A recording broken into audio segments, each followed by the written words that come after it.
Hi again, Yomi. Clayton back. This is a second clip about postmodernity, responding to your request for some feedback on the paper you'd written. Okay, so let me go back to the presentation I was using, and remember we talked about these three characters that you can see at the top. The girl from Plateau State in Nigeria, the boy who is from a middle-class family in Lagos, and the girl who's from a completely Western context, hasn't grown up with the traditional expectations and obligations and so on that kids in the African context have generally grown up with. So you've got these three different characters, and you've got these three different worldviews or perspectives: a non-modern, a modern, and a postmodern that you can see there. Now you can see the lines coming down from the picture of the young person down through those three different colours, those three different perspectives on the world.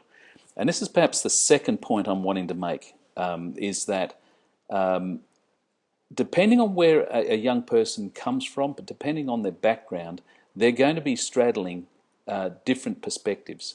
So for example, the girl on the right-hand side, my daughter, she's grown up in a world that's predominantly modernist and postmodernist.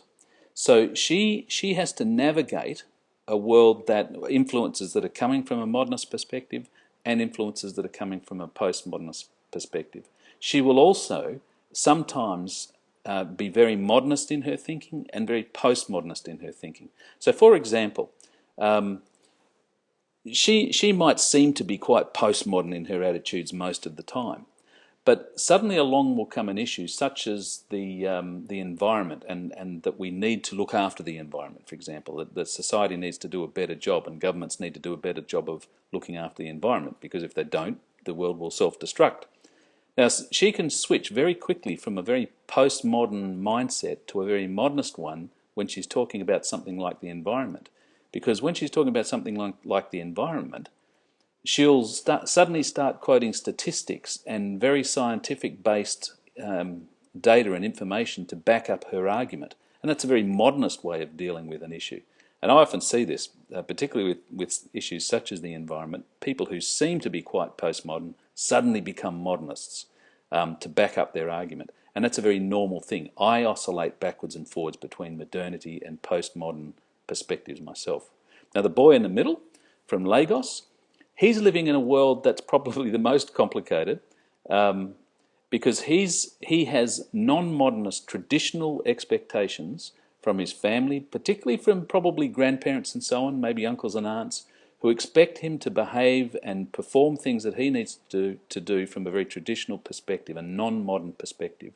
So he's having to somehow work through that, as well as he's going to have influences probably from his education that are very modernist, and he's living in a world that, particularly with advertising, global advertising and things like that, that are pushing quite postmodern perspectives. So he's having to straddle these three quite different worldviews and perspectives: non-modernity, modernity, and postmodernity. And that's tough.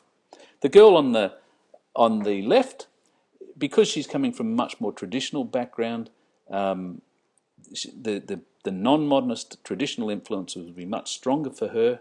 But she's clearly going to a school that will be quite modernist in the way it's teaching and the perspectives it has, and so she's having to straddle both of those. So just to summarise, two key things I've said about postmodernity and so on. None of us really fit into one category only. We're all moving backwards and forwards between them. And secondly, for kids in an African context and a non-Western context, the non-modernist traditional part of their world is very, very important and very strong, and it's a big challenge for them, and we need to be helping with them with this business of walking through life, having one foot in non-modernity, one foot in modernity, and one foot in post-modernity. They don't just sit in one or the other; they sit in all three.